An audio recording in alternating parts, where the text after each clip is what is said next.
Rosen. I'm the publisher of Education Update, and it's a pleasure to be here today with Russell Granet, who is the new executive director of the Lincoln Center Institute.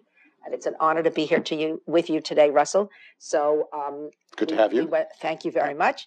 The Lincoln Center Institute has been around for quite a number of years and been fulfilling a very important mission. But for those of us who don't know what the mission is, sure. Can you tell us what the mission of Lincoln Center Institute is? Sure. The Institute has been around a little over 35 years, and our focus is on providing the highest quality performing arts to students, teachers, administrators, families in New York City, nationally, and around the world. That's quite a mission. Yeah, well, we can do it. So it's very exciting. I'm sure you can, especially under your leadership. Now, many of us know the Lincoln Center Institute is a mecca for music, education, performance. What directions would you like to take the Institute in the next 5 years?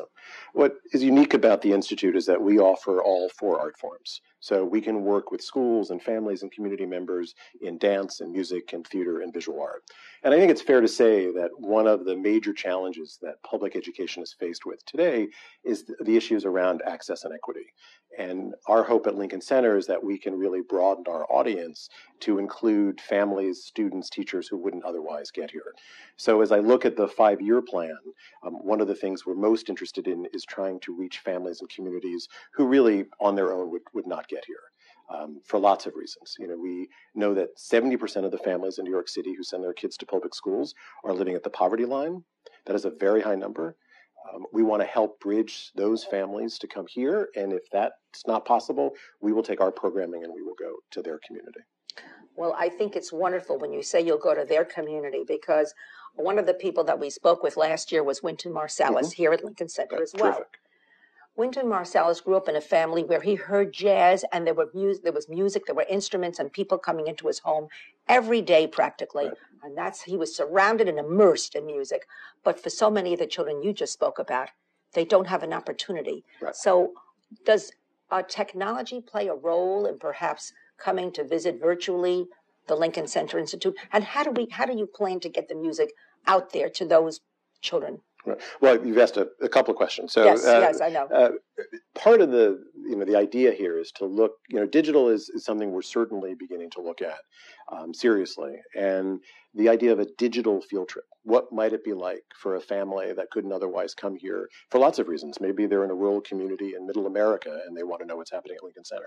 So the idea is for us to create programs that would live on tablets, iPads, things like access to technology, that we would be able to share the work we're doing here to a much larger audience who otherwise just, physically can't get here. But the idea, just to go back for a second, that we're living in the cultural capital of the world, and that students in our city will not have a single day of arts education. Some students, not all students, but the fact that that's even possible, that you can live across the street from a museum or a dance hall Yes. or a symphony and not know that you're welcome there, is something that we all have to work towards. Because you can't, I would imagine one of the reasons you live in New York City is because of the culture, and that we have families, for lots of reasons, who don't have access to the arts, but that we want to bridge that gap between young people and arts and culture. And really to say, really more than anything, is that our work here is not about talent identification. If we find a young Wynton Marsalis, of course we want to help nurture that young artist. We're on the campus of Juilliard, bridge whatever we can educationally for these students.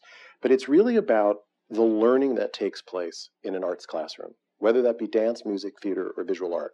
It's the transference of those skills that I think make for better citizens.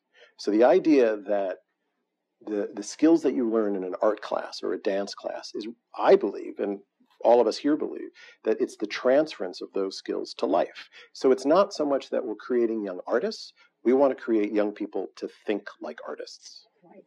So I was going to ask you what some of the greatest benefits are to students who study the arts, and you actually just answered that, question. There's a lot more, though. Yeah. Like standing up straight and having a handshake and looking people in the eye. All the things that you have to do when you're in an arts discipline. One of the things that I've learned in my life is the benefits of Suzuki music. And as a parent, I had to be involved in that process with a 3-year-old. Right. So there I was with my violin, and there was the 3-year-old with the violin. But what a fabulous education. Right. And now our brain research tells us that it enhances the working and the mind when you study music at such an early age. Right. Can you comment on that kind of a program and the parent involvement? Well, we know from research that every successful young person has had at least one adult by their side. Might be a parent, might be a guardian, might be an aunt, might be a teacher. And the idea of increasing parental involvement is key in student success and student achievement. Yes. And the arts are a great way to involve parents. You take a flamenco class together, you take a salsa class together. You have to study Suzuki with your child.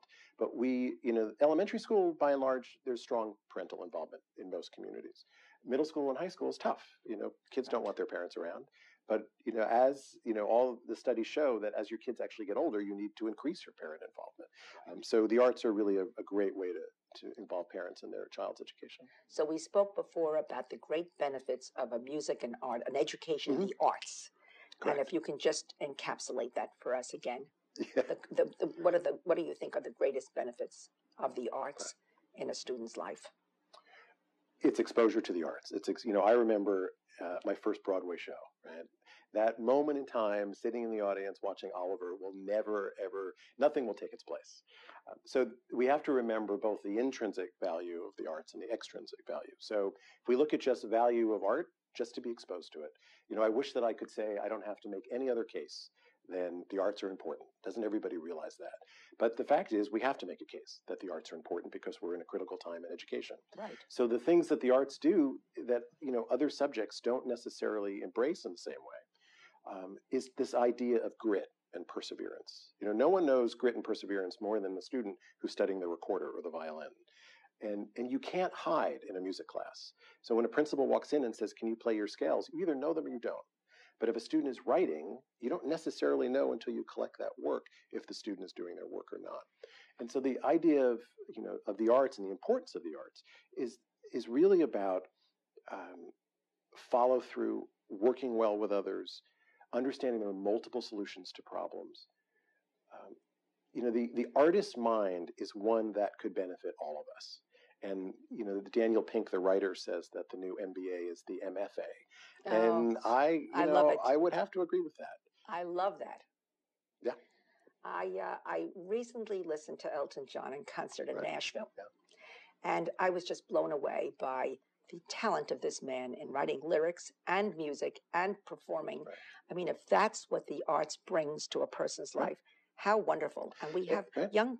And you don't have to go on to become an artist. I mean, Elton John is one of thousands. Yes, he's amazing and gifted. But the goal isn't so much to create young artists as it is to get them to really think like artists.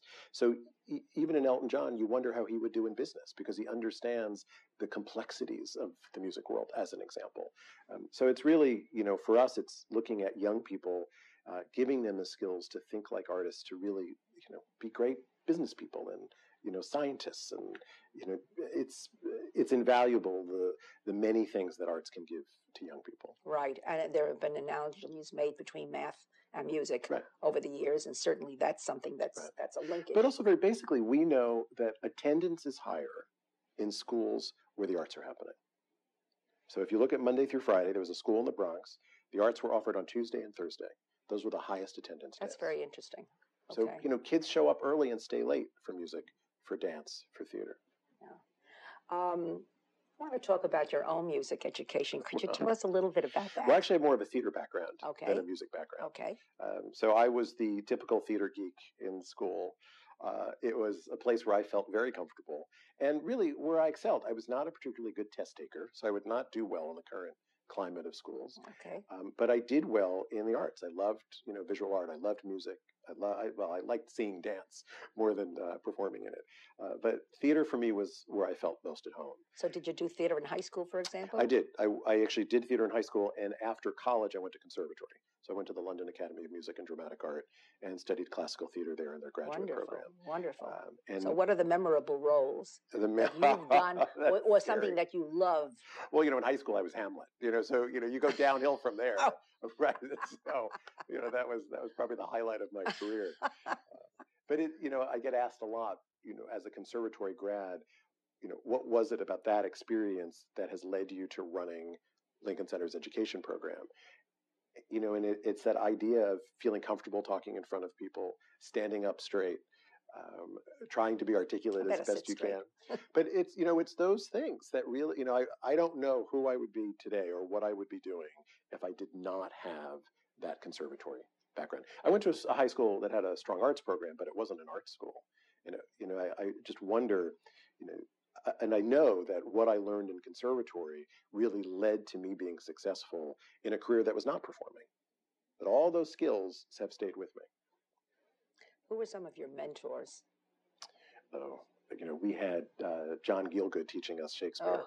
So it's hard to top it's that. It's downhill from there, just right. Like Hamlet is downhill. Okay. I've had a lot of amazing teachers, and when I think about the mentors in my life, they include mainly educators, artistic directors. I worked for years for Win Hanman, who founded the American Place Theater, and he was all about quality. And his issue was if it's a theatrical production for adults or for teenagers or for elementary school kids, that should not make a difference in the quality. There's not a second.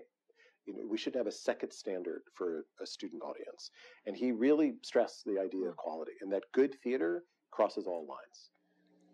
I'm thinking about Clifford Odets and Golden Boy, right, where the character had to make a decision between the violin and boxing, right, because right. It was either money or music. Right. And has that ever been a conflict for you or anybody that you know? Obviously not, you've chosen a life in the world of arts. Right. But is that truly a conflict now, do you think?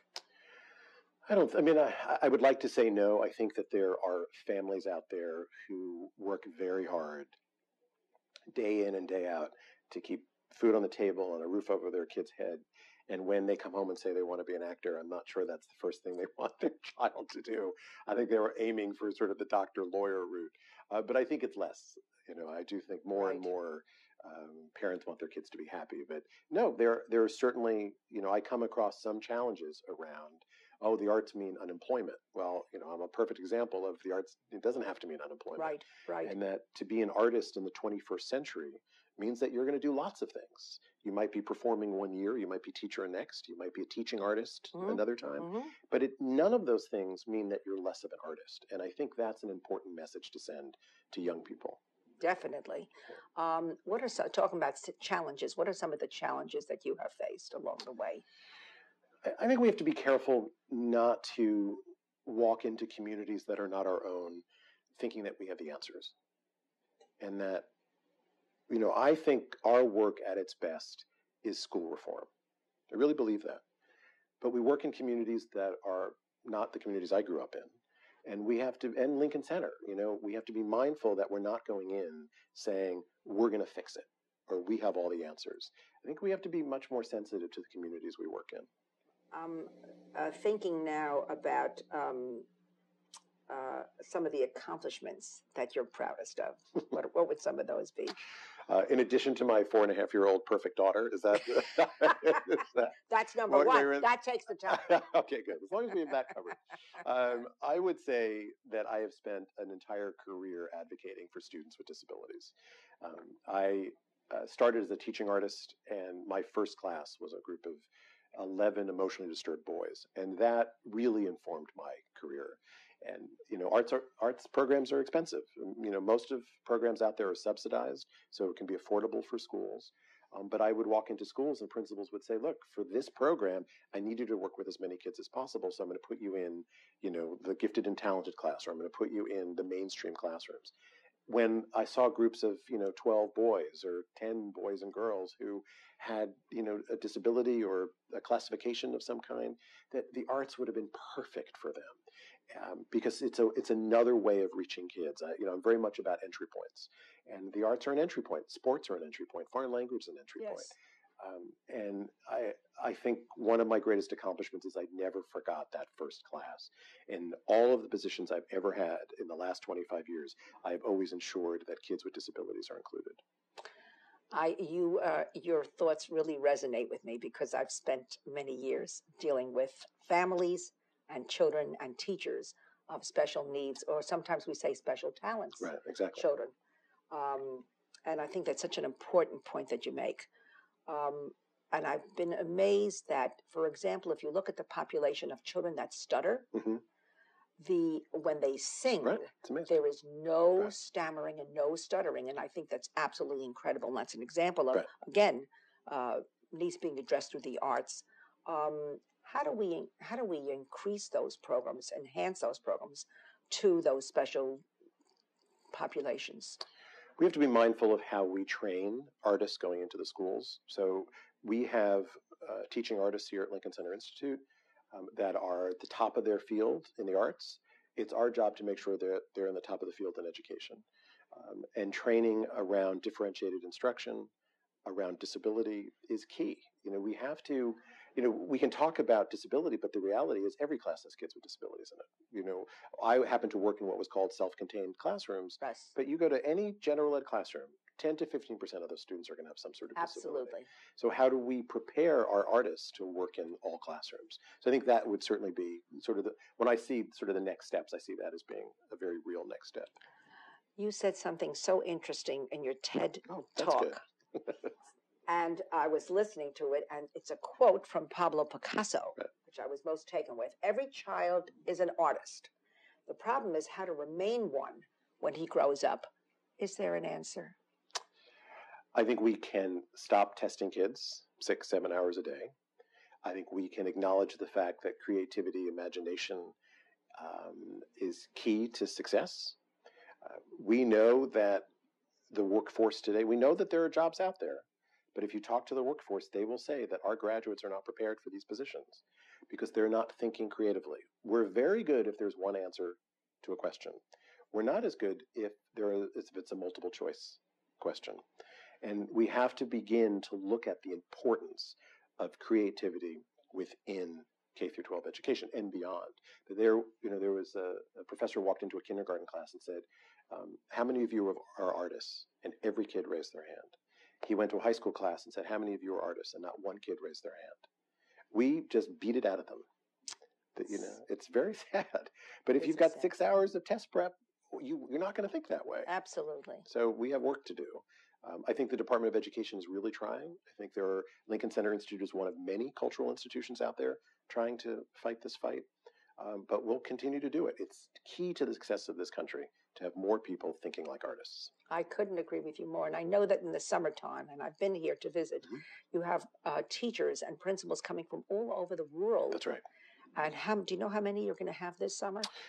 We always have at least a couple of hundred teachers who come here. It's amazing. It's amazing. And it's one thing to be here on campus, take advantage of all, the cultural aspects of Lincoln Center, but it's also the ability to have educators networking with one another. Yes. So it's great to have, a teacher from an urban environment, from a rural environment, from a suburban environment, from another country coming together to talk about sort of best practice in their field. So I think it's a combination of the solid, I think very high quality work that we offer in the Summer Institute, as well as the opportunity just to have educators in a room to talk about good teaching and learning. I couldn't agree with you more. And we look forward to coming back and visiting this summer. We'd love to be part of it. And Maxine Green, who is the co-founder of Lincoln Center Institute, will be with us. She's doing a lecture for us. She was my professor when I was working on my doctoral degree. I know Maxine for she's wonderful. Right. And she's, she's amazing. She is. Well, thank you so much for letting us come and visit with you. And we hope that this can be the beginning of several other conversations about creativity and the arts, Lincoln Center Institute, and you, Russell Granet. Thank you very much. Thank you. Yeah.